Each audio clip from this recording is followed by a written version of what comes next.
ज्योतिबा फूले जी को किसी तरह की भी ना तो मंदिर की चाहत रही और न सिंहासन का उन्हें अभिमान था।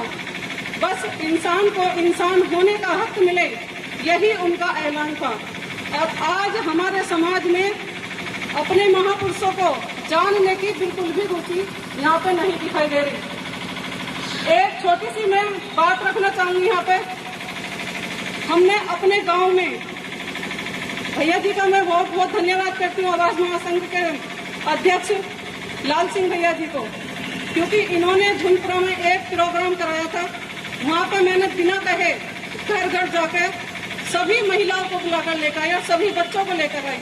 वहाँ पे मैंने एक कविता बोली थी और वो कविता उन बच्चों के मन को इतनी भाई, उन्होंने फिर दूसरे प्रोग्राम में इतने छोटे छोटे बच्चों ने, जैसे ये बच्चे खेल रहे हैं यहाँ पे बैठे हुए, सभी बच्चे एक लाइन से बैठ गए और वो ना ही तो कोई आवाज की और एक एक शब्द बड़े अच्छे से सुना उन्होंने।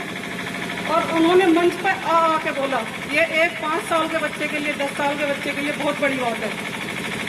कहते हैं चेहरे की चमक और मकान की ऊंचाइयों पे मत जाना, जिस घर में बूढ़े माँ बाप हंसते हुए मिले, समझ लेना वो आशियाना अमीरों का है। आशियाना अमीरों का कैसे नहीं होगा?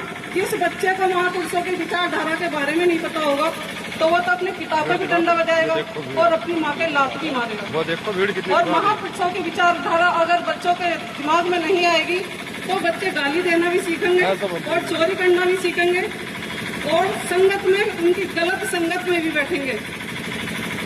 महामना ज्योतिबा फूले जी और सावित्रीबाई फूले जी ने एक बात कही थी, संगत और पंगत का हमें बहुत बड़ा ध्यान देना चाहिए। क्यों देना चाहिए ध्यान?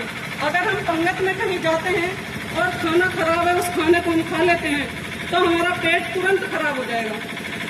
अगर हम संगत में गलत बैठते हैं, किसी चोर के साथ बैठते हैं या किसी शराबी के साथ बैठते हैं, तो हमारे बच्चे भी वही सीखते हैं। अगर महापुरुषों की विचारधारा हम पढ़ेंगे और अपने महापुरुषों के इतिहास को पढ़ेंगे तो हमें एक लड़ने की शक्ति मिल जाती है।